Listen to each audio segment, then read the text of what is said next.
Hello po, magandang araw po sa inyo lahat. Sana ay nasa mabuti kayong kalagayan. Let's talk about another medicinal plant, ang bayabas or guava in English. Marami pong health benefits ang bayabas. Bukod sa masarap ang bunga nito, mayaman po ito sa vitamin C at napakarami pong medicinal properties ng dahon nito. Ang pinakuluang dahon ng bayabas ay ginagamit po na panlangga sa sugat dahil may kakayahan po ito na magpahilom ng sugat. Meron din po itong antimicrobial property para hindi ma-infeksyon ang sugat.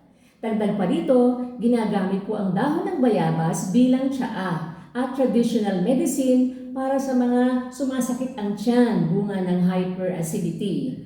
Ang sabi po ng isang naturopathic practitioner, kumuha ka ng 10 dahon ng bayabas, pakuluan mo sa 1 litrong tubig ng 10 minuto. Palamigin at inumin maghapon. Makakatulong po ito kung kayo ay mayroong hyperacidity.